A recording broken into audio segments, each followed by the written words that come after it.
عمر بن عبد العزیز رحمت اللہ علیہ حجاز کے گورنر رہے، بعد میں خلیفہ بھی رہے۔ ان کی عادت تھی گورنری کے دور میں بھی اور خلافت کے دور میں بھی وہ مناظرے کروایا کرتے تھے۔ سکھ، عیسائی، اس وقت کے جو بھی غیر مسلم ہوتے تھے، یہودی، سب کو بلا لیتے تھے، مسلمان بھی، سارے مل کے وہ ڈیبیٹ کرتے، اپنے اپنے مذہب کے دلائل دیتے۔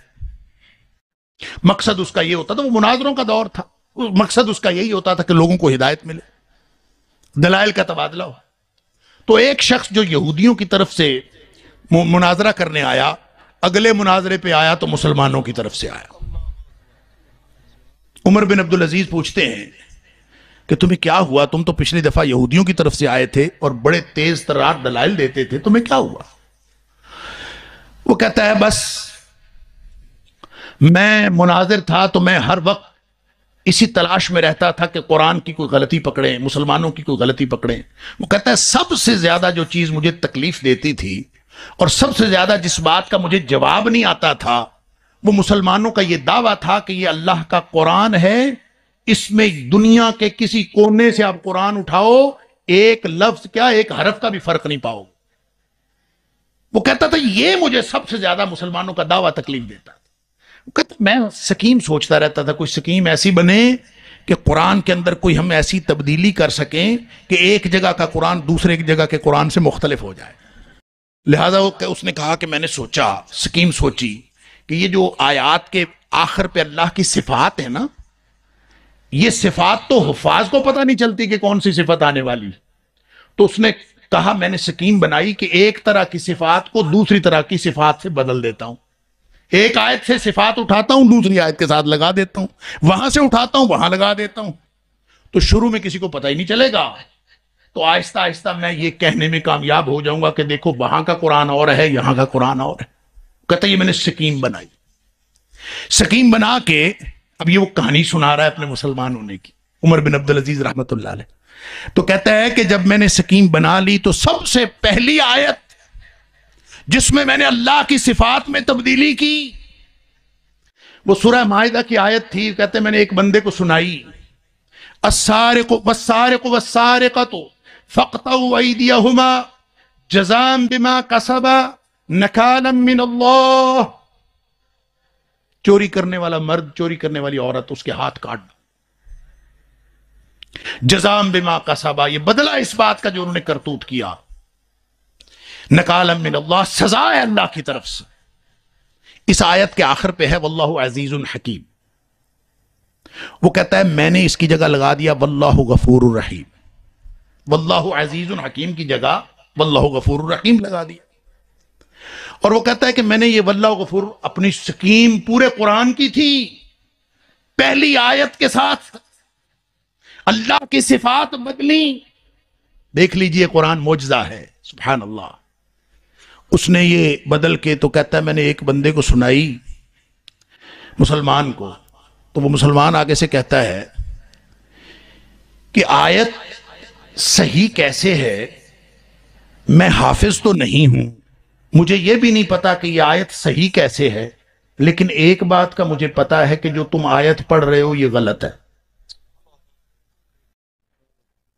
حافظ بھی نہیں ہوں، آیت آتی بھی نہیں ہے، صحیح آیت کا پتہ بھی نہیں ہے، لیکن جو تم پڑھ رہے ہو یہ غلط ہے۔ یہ ہوتا ہے معجزہ، عاجز کر دینے والا۔ وہ کہتا میرے رونگٹے کھڑے ہو گئے، میں حواس فاختہ ہونے کو آ گیا کہ یہ حافظ بھی نہیں ہے، اس کو آیت آتی بھی نہیں ہے، اس کو یہ بھی نہیں پتا صحیح کیا ہے، پھر بھی اس نے میری غلطی پکڑ لی اور پہلی آیت ہی سنائی تھی، سکیم کہاں جاتی ہے؟ وہ کہتا ہے میں نے اس سے پوچھا تمہیں پتا کیسے چلا؟ جب تمہیں آتی کوئی نہیں آیت، حافظ تم نہیں ہو، تو تمہیں کیسے پتا چلا کہ آیت غلط پڑھ رہا ہوں؟ اللہ اکبر۔ وہ کہتا ہے کہ میں نے، اصل بات تو یہ ہے کہ قرآن معجزہ ہے، یہ عاجز کر دینے والی چیز، یہ آپ اپنا ثبوت ہے، یہ حق ہے، یہ منزل مقصود پر پہنچانے والی کتاب ہے۔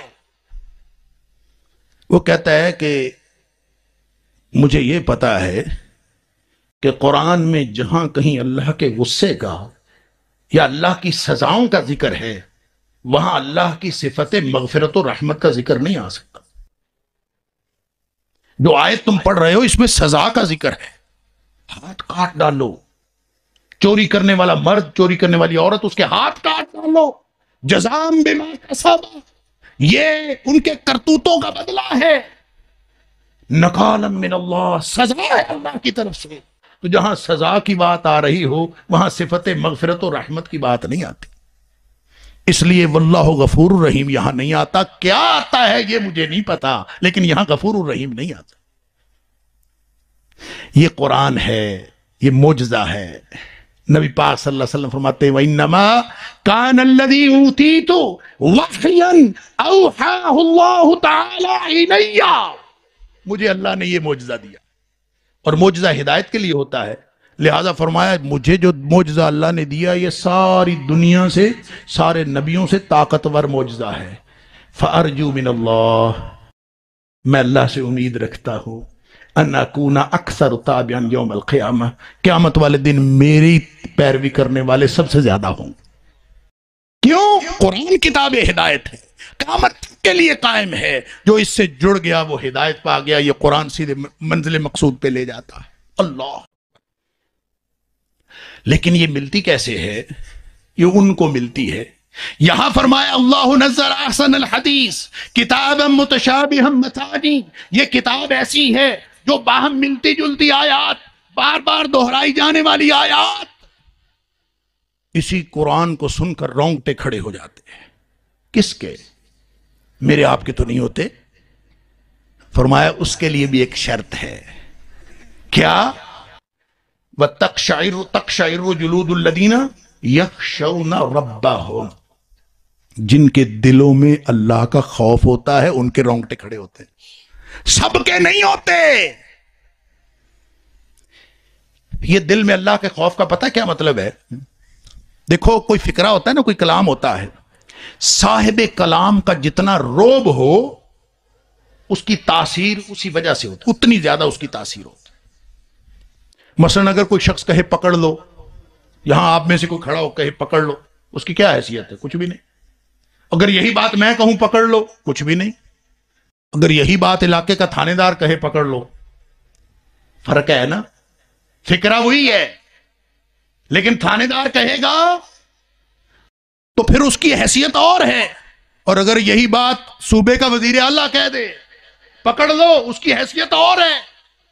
اور اگر ملک کا وزیر اعظم کہہ دے پکڑ لو، اہمیت اور بڑھ گئی.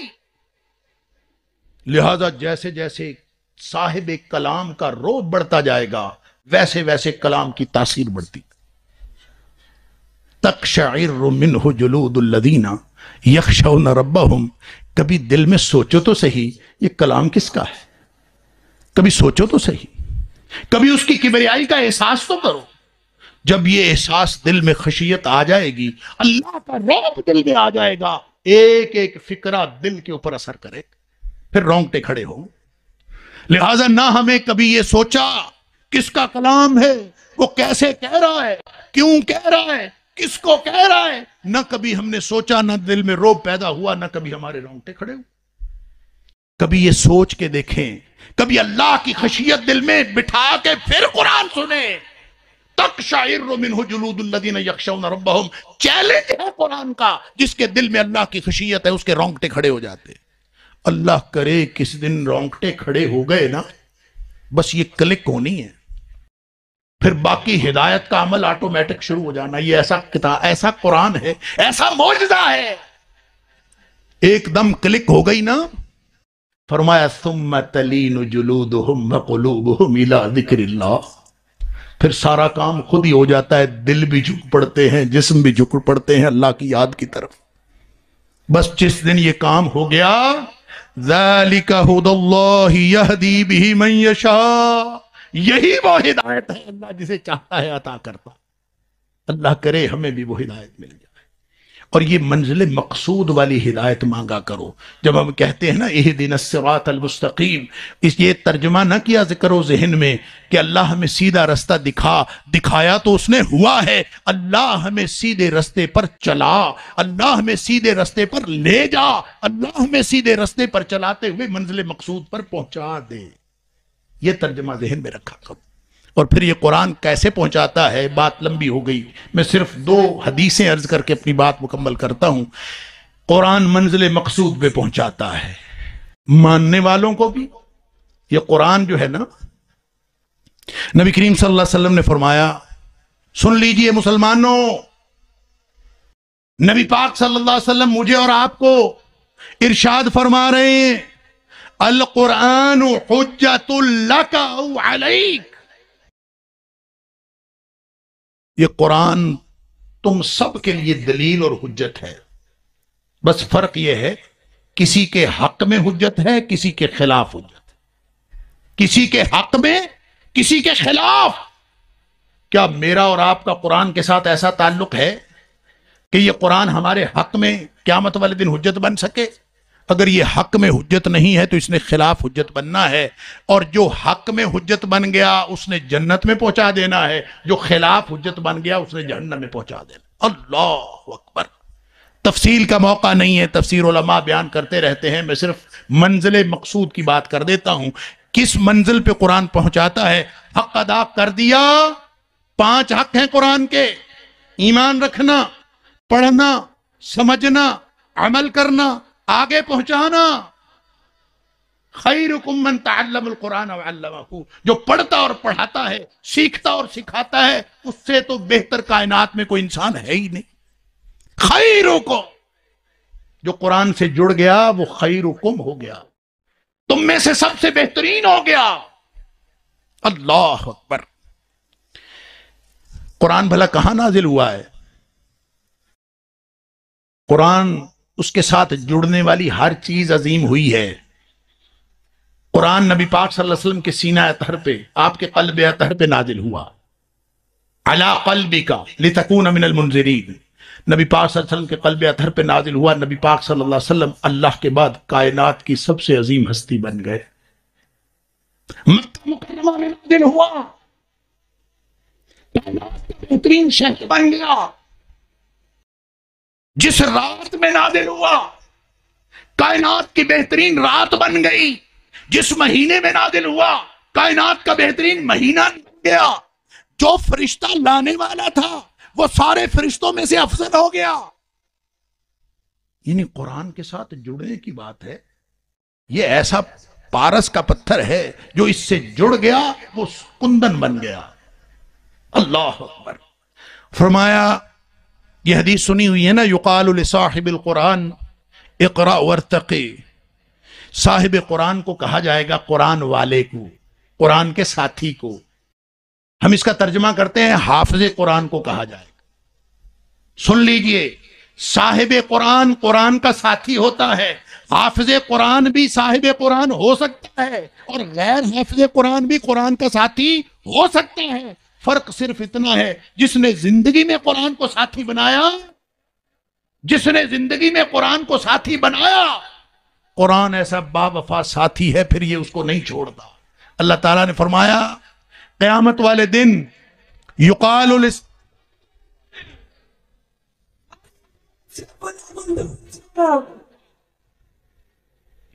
نبی اکرم صلی اللہ علیہ وسلم نے فرمایا، یقال لصاحب القرآن اقرأ وارتقی، قیامت والے دن جنت میں صاحب قرآن کو کہا جائے گا، قرآن کے ساتھی کو کہا جائے گا، قرآن والے کو کہا جائے گا۔ تو کیا ہم قرآن والے ہیں؟ کیا قرآن کو ہم نے اپنی زندگی کا ساتھی بنایا ہے؟ جس نے قرآن کو یہاں زندگی کا ساتھی بنا لیا، یہ پھر کسی کو نہیں چھوڑتا، یہ با وفا ساتھی ہے۔ مسلم شریف کی حدیث ہے، فرمایا اقرأ القرآن، نبی پاک صلی اللہ علیہ وسلم نے صحابہ سے کہا، او صحابیو، قرآن پڑھتے رہا کرو، انہو یاتی یوم القیامت شفیعا باصحابہ، یہ قیامت کے دن اپنے ساتھیوں کی شفاعت کرتا ہوا آئے گا. کس کی؟ اپنے ساتھیوں کی، صاحب کی. بناؤ نا صاحب اس کو، بناؤ نا ساتھی اس کو. تم کہتے ہو قرآن سمجھ میں نہیں آتا، آئے کیسے؟ اس سے واقفیت رکھی. سمجھ لو، آپ دنیا میں زندگی میں کسی شخص کے ساتھ دن میں چاہے 5 وقت ملتے ہو، سلام دعا، سرسری سی ملاقات، السلام علیکم، بس گھر کو چلے گئے، السلام علیکم، گھر کو چلے گئے. ساری زندگی آپ ملتے رہو، کبھی بھی آپ کو اس سے تعارف نہیں ہو سکتا وہ کون ہے اور آپ کون ہے. اور اگر اس کے ساتھ کوئی وقت گزارو اکیلے بیٹھ کے، اس سے پوچھو تم کون ہو، اپنا آپ بتاؤ میں کون ہوں. کسی سے ایک رات تنہائی میں گزار لو، وہ اپنی ساری زندگی کا کچا چٹھا آپ کو بتا دے گا اور آپ سے سارے راز بھی بتانے کا موقع دے گا. تو کبھی قرآن کے ساتھ بھی تنہائی میں بیٹھو نا. قرآن کے ساتھ جس نے تنہائی میں وقت نہیں گزارا، یہ قرآن اس کو اپنا ساتھی کیسے بنائے؟ قرآن اس کو اپنا ساتھی بناتا، اپنے راز اس کو دیتا ہے جو اس کے ساتھ وقت گزار. اکیلے تنہائی میں وقت گزارے، یا یوں سمجھ لیجئے کہ ساری زندگی ایک آدمی سمندر کی تہہ پہ تیرتا رہے، سمندر کی سطح پہ تیرتا رہے. وہ کبھی ہیرے جواہرات کو پہنچ سکتا ہے؟ وہ ہیرے جواہرات ملتے ہیں اس میں غوطہ لگانے سے. قرآن کے سطحی طور پر آپ اوپر پھرتے رہیں، آپ ہیرے جواہرات تک نہیں پہنچ سکتے. ساتھی بنائے قرآن کو. فرمایا یقال لصاحب القرآن اقرا وارتقی. صاحب قرآن کو کہا جائے گا پڑھتا جا اور چڑھتا جا، اور ساتھ فرمایا اور ٹھہر جا، آہستہ آہستہ پڑھنا. ورتل کما کنت ترتل فی الدنیا، اسی طرح ٹھہر ٹھہر کے پڑھنا جس طرح تو دنیا میں ٹھہر ٹھہر کے پڑھتا تھا. چڑھتا جا، پیدل تھوڑی چڑھنا ہے، وہاں زینے لگے ہوں گے. یہاں الیکٹرک زینے، لفٹیں پتہ کتنی تیز لگی ہوئی ہیں. بڑے بڑے پلازوں کے اندر، بڑی بڑی ملٹی سٹوری بلڈنگز کے اندر دنیا کی لگی ہوئی لفٹیں. میں ایک جگہ گیا، انہوں نے بتایا یہ 1 سیکنڈ میں 4 منزلیں طے کر جاتی ہے. 1 سیکنڈ میں 4 منزلیں. انا للہ و اتنی تیز. اور وہ 44ویں منزل میں ہم نے جانا تھا، اور یوں اس نے دبایا اور یوں ہم باہر نکلے تو سارا شہر نیچے آیا پڑا ہے. ہم حیران ہو گئے. یہ تو دنیا کے زینے ہیں، جنت کے زینوں کی تیزی کا عالم کیا ہوگا؟ وہاں جب ٹھہر ٹھہر کے قرآن پڑھتا جائے گا اور وہ زینے جا رہے ہوں گے، ایک لمحے میں کتنا وہ اس کے کتنے درجے اوپر جا رہا ہوگا. نبی کریم صلی اللہ علیہ وسلم نے فرمایا جنت میں 1 درجے کا فرق پڑ گیا نا، 1 درجے کا، تو نچلے درجے والے اپنے سے اوپر والے درجے کو یوں دیکھیں گے جیسے ہم سورج چاند ستاروں کو دیکھتے ہیں. 1 درجے کا فرق پڑ گیا.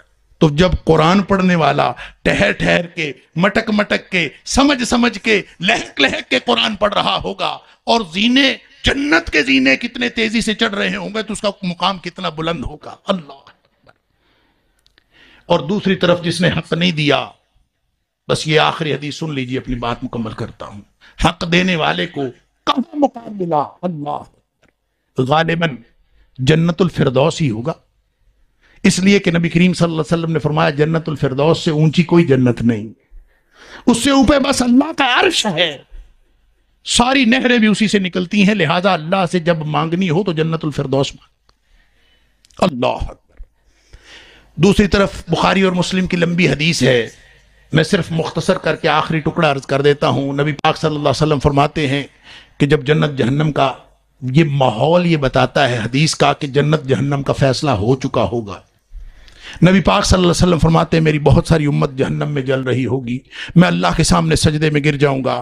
جب تک اللہ چاہے گا میں اللہ کی کبریائی بیان کروں گا، تحمید و تقدیس کروں گا.